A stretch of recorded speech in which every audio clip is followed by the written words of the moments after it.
Selamat pagi Bapak Ibu Saudara-saudaraku yang terkasih dalam Tuhan Yesus Kristus. Kita tiba untuk renungan kita, khotbah kita pada pagi hari ini di minggu kedua setelah Trinitatis. Tapi sebelum kita memasukinya, kami mohon kesediaan Bapak Ibu Saudara-saudari mengajak sahabat-sahabat kita yang lain untuk mensubscribe video dari khotbah ini dan mereka membunyikan loncengnya. Mari kita bagikan khotbah ini kepada sebanyak mungkin sahabat kita agar mereka ikut dapat mendapat berkat dari firman Tuhan.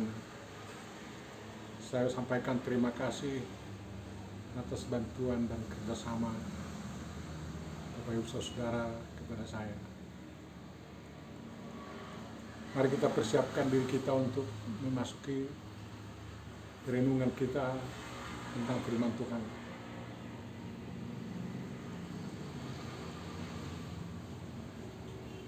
Damai sejahtera dari Tuhan kita, Jehovah Debata Yesus Kristus Tuhan di Probadia, yang melebihi dari segala damai yang mungkin dapat diberikan oleh dunia ini, kiranya memenuhi hati dan pikiran kita dalam merenungkan firman Tuhan dan menemukan kehendak Tuhan untuk kita lakukan dalam hidup kita sekarang ini. Amin. Marilah kita berdoa. Tuhan Jehovah Yesus Kristus, terima kasih atas penyertaan-Mu. Kiranya Roh Kudus-Mu menuntun kami merenungkan firman-Mu dan mengetahui kehendak-Mu sekarang ini yang menjadi pedoman hidup kami sehari-hari demi kerajaan-Mu yang datang di dunia. Amin. Firman Tuhan yang akan kita renungkan dan pahami sebagai tuntunan untuk hidup kita sehari-hari diambil dari Kitab Imamat pasal 25 ayat 1 sampai 13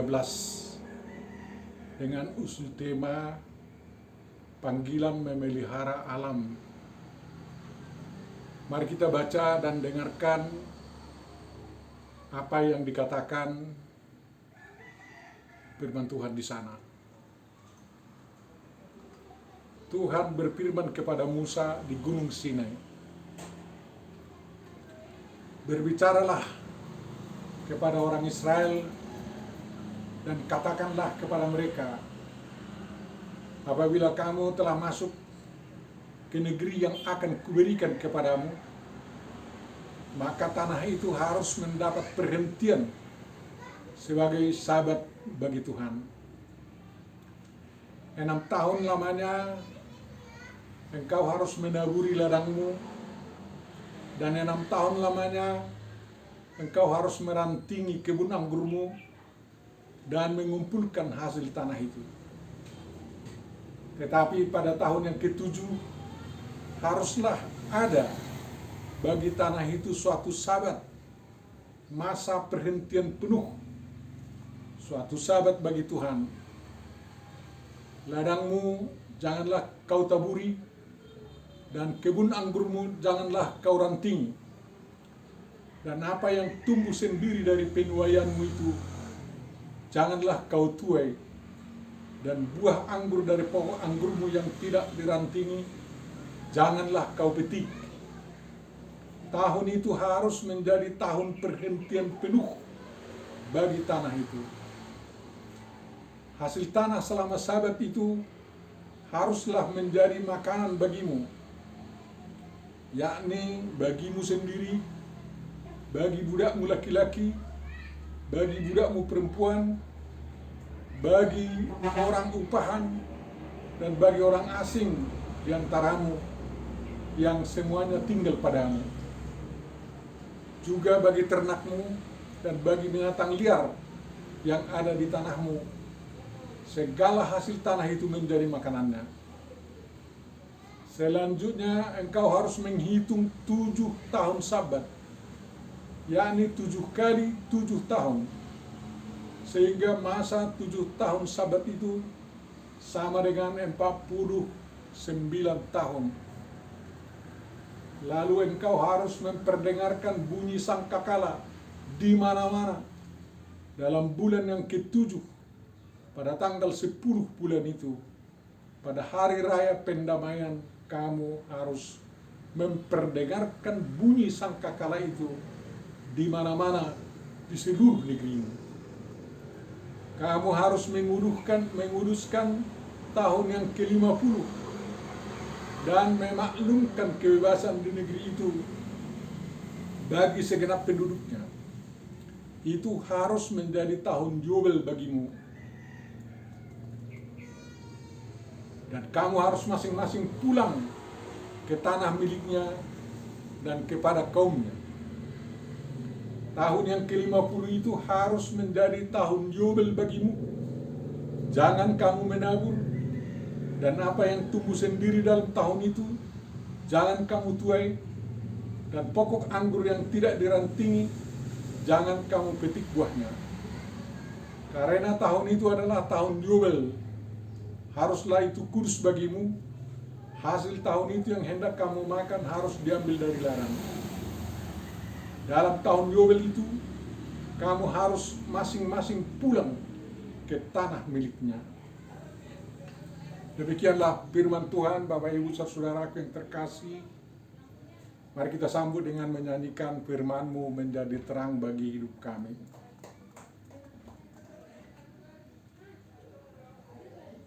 Berbahagialah setiap orang yang mendengarkan firman Tuhan dan mengamalkannya. Amin. Yang pertama mau saya sampaikan kepada Bapak Ibu,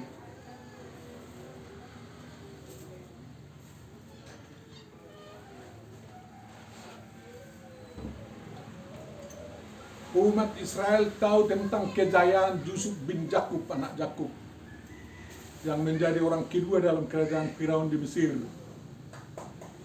Karena kepiawaiannya memberi arti mimpi Firaun bahwa 7 tahun akan terjadi hasil bumi yang melimpah luar biasa, dan kemudian disusul 7 tahun dengan tidak ada hasil bumi sama sekali.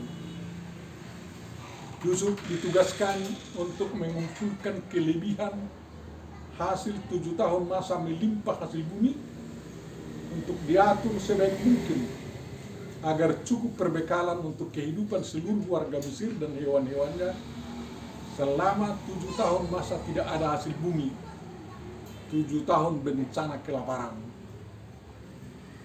Sejarah ini memberi pelajaran bagi umat Israel untuk bisa mempersiapkan perbekalan bagi seluruh umat dalam 1 tahun penuh tanpa hasil bumi.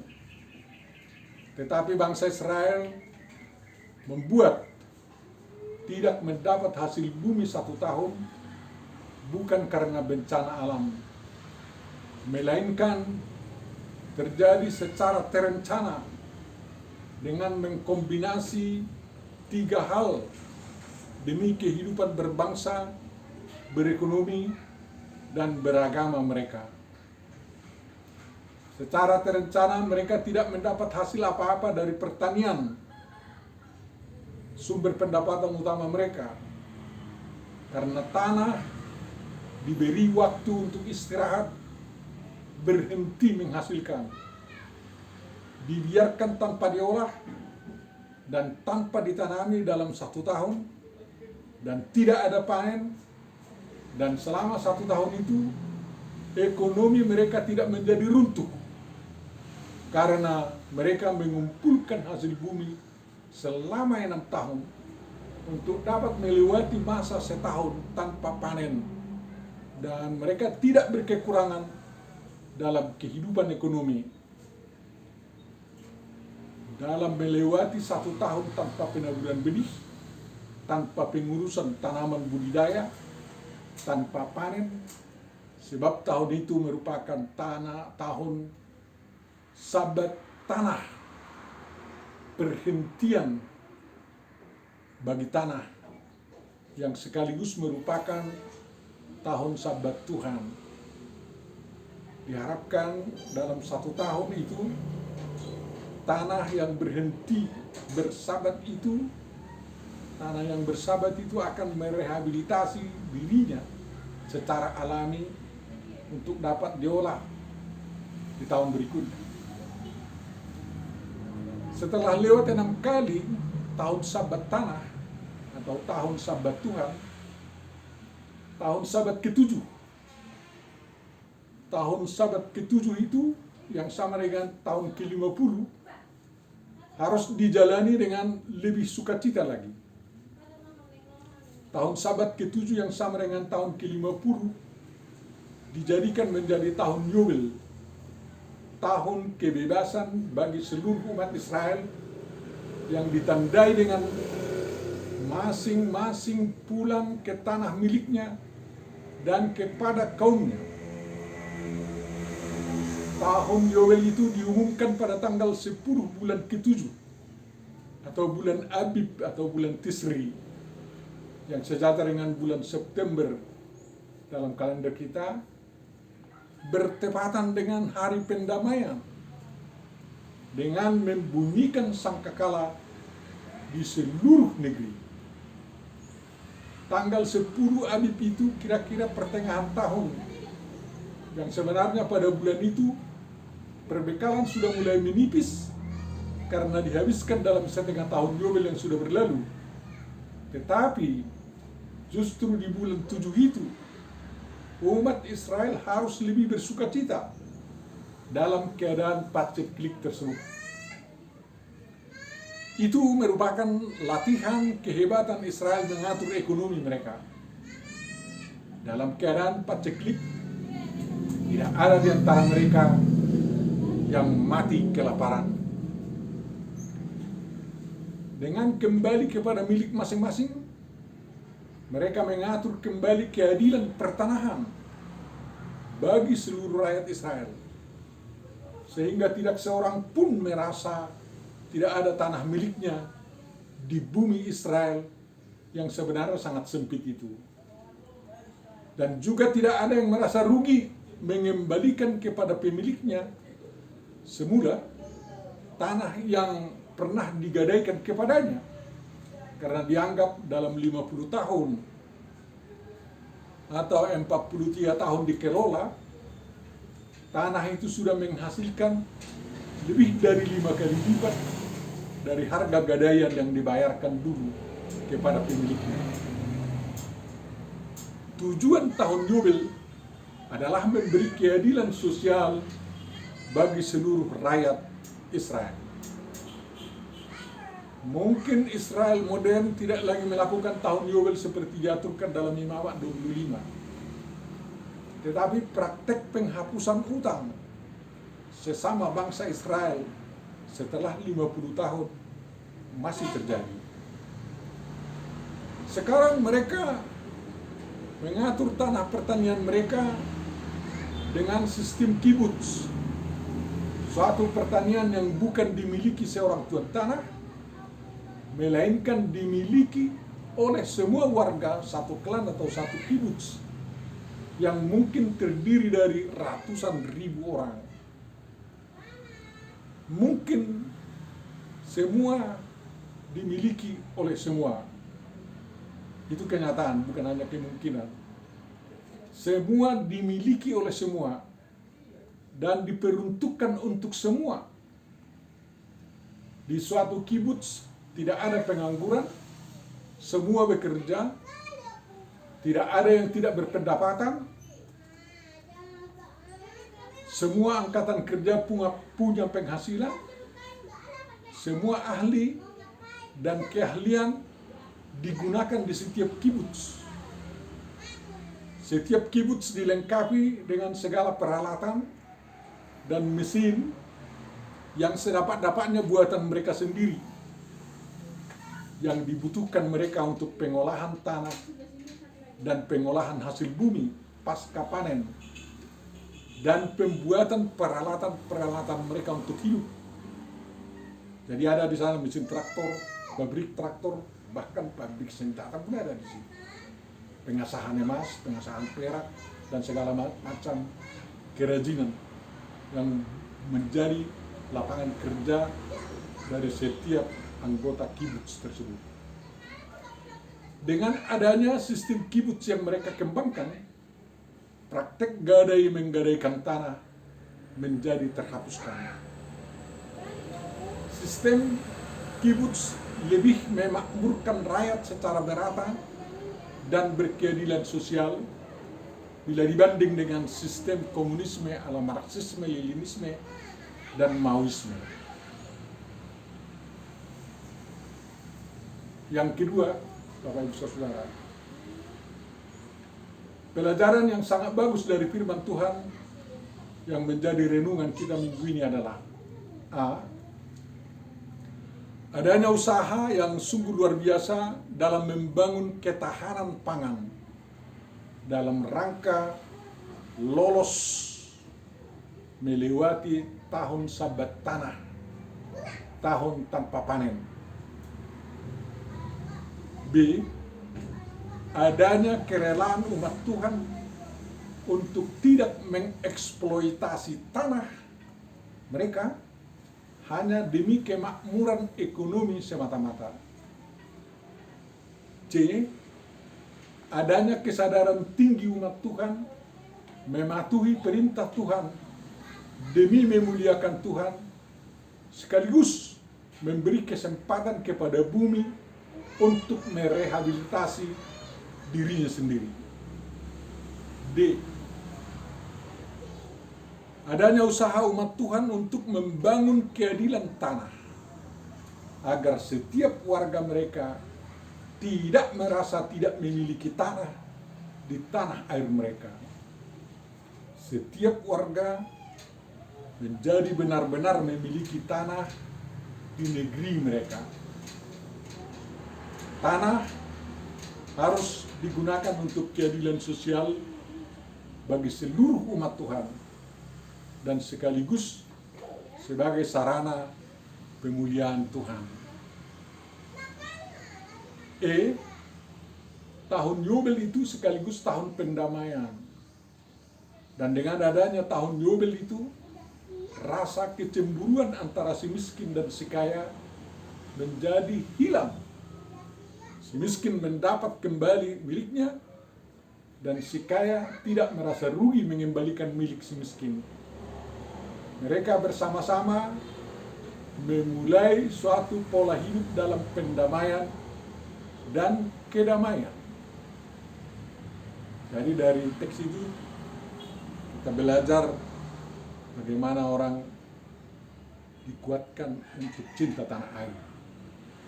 Indonesia sering dinyanyikan tanah airku Indonesia, padahal tanahnya tidak air.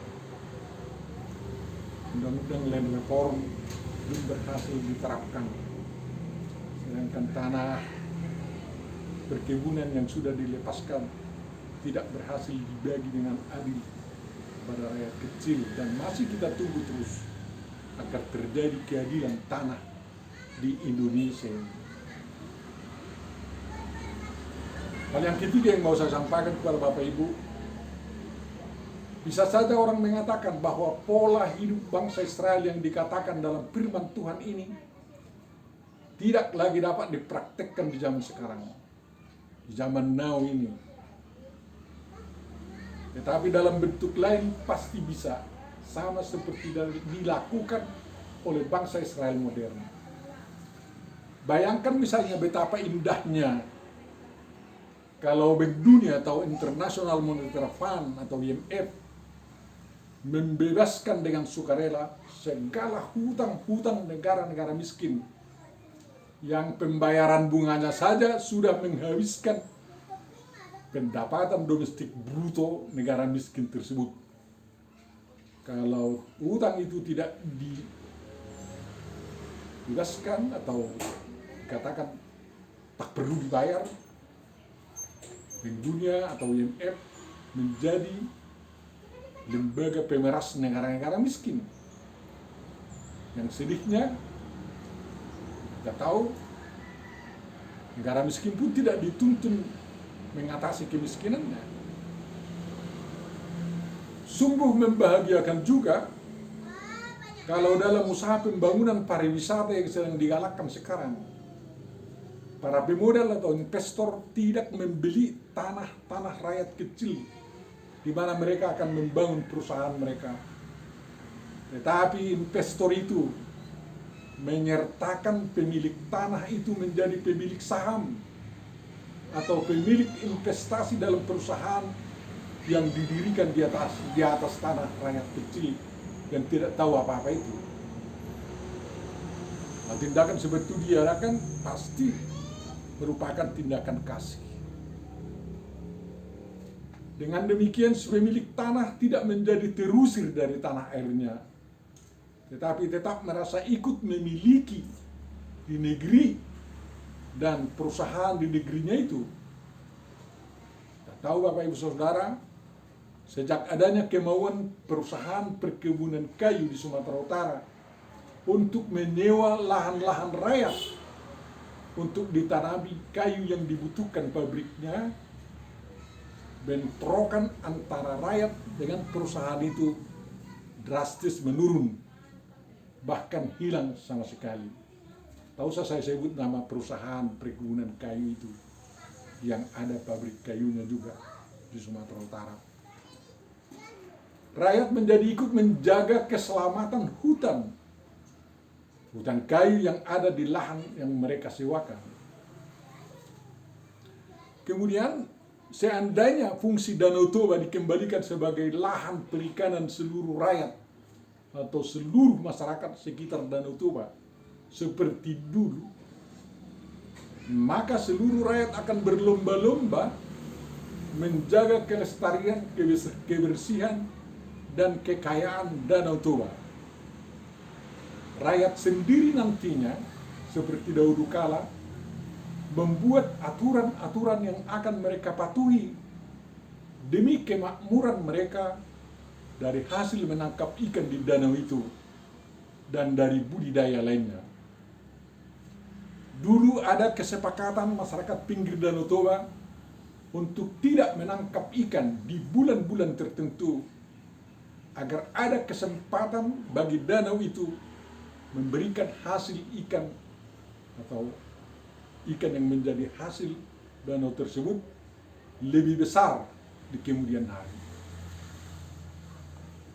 Sekarang ini kecemburuan sosial terjadi karena perikanan keramba jaring apung hanya memberikan kemakmuran bagi segelintir orang dan membuat kerusakan pada danau yang dicintai masyarakat itu.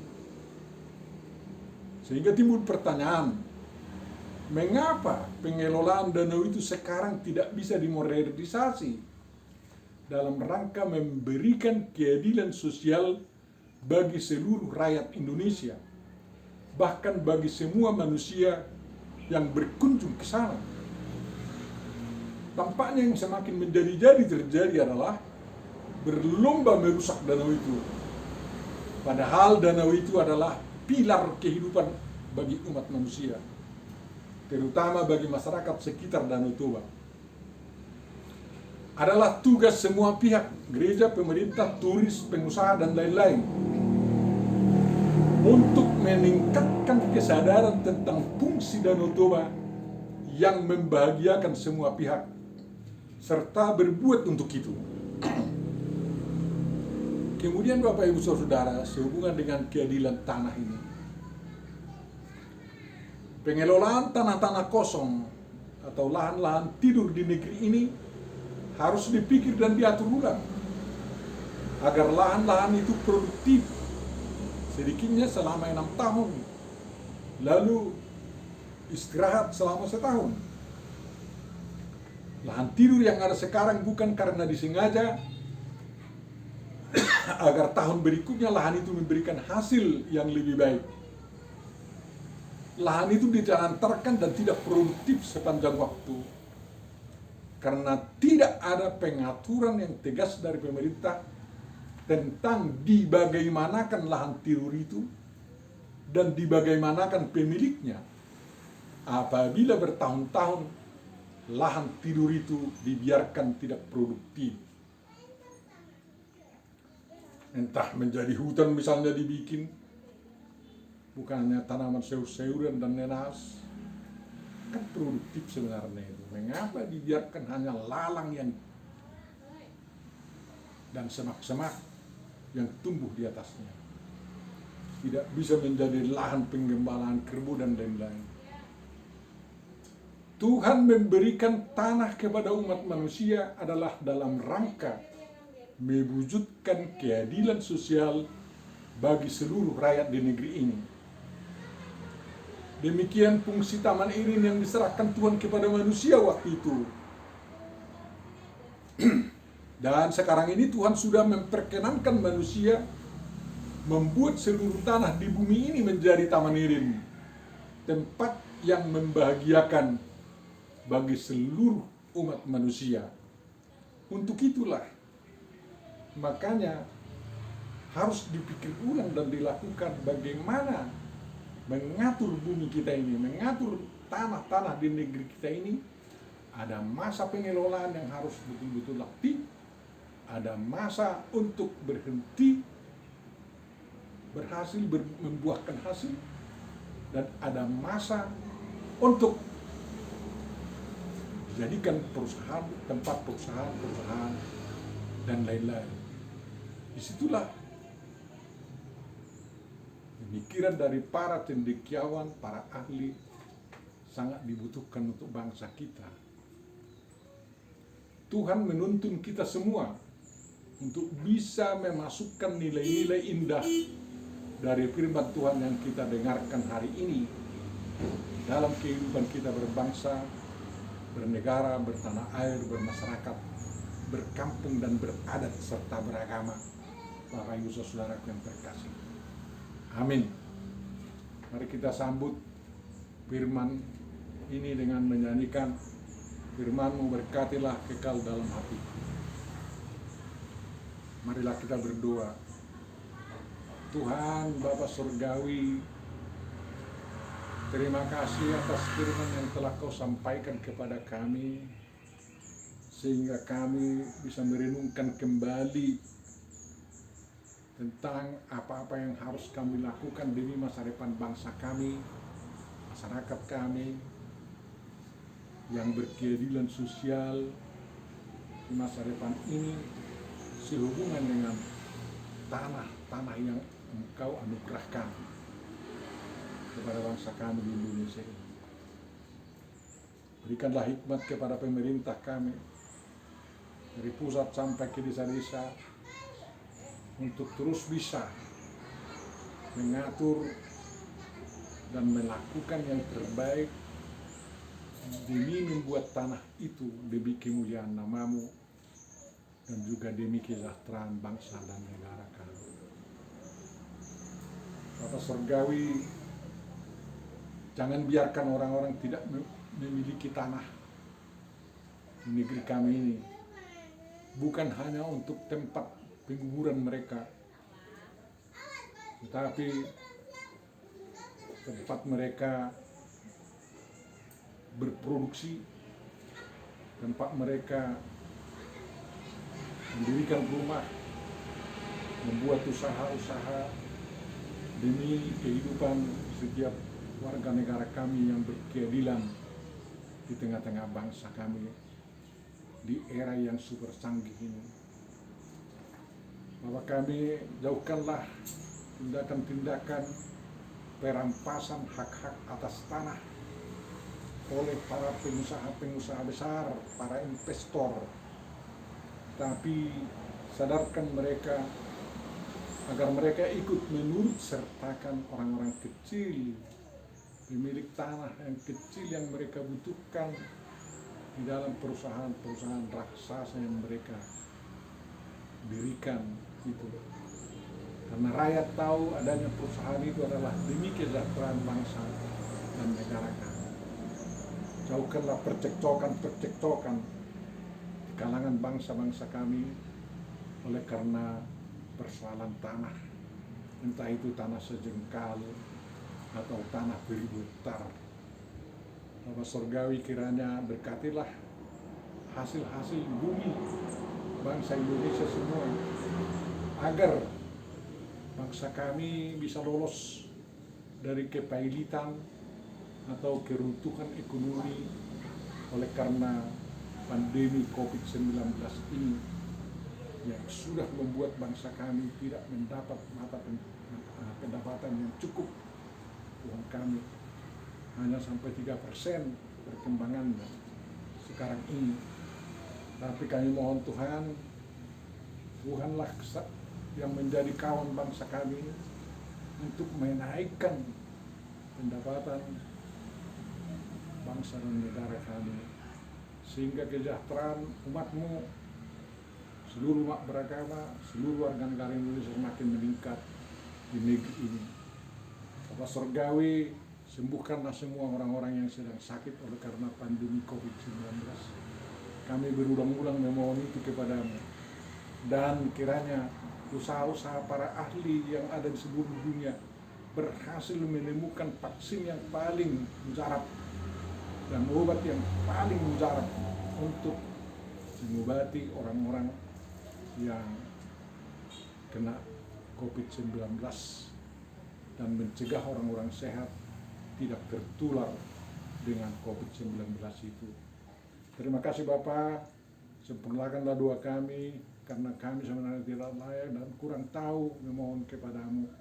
Banyak lagi yang harus kami mohon, tapi Kau tahu itu semua. Kabulkanlah doa kami yang kami mohonkan kepadamu dalam nama Yesus Kristus Tuhan dan Juru Selamat kami. Amin.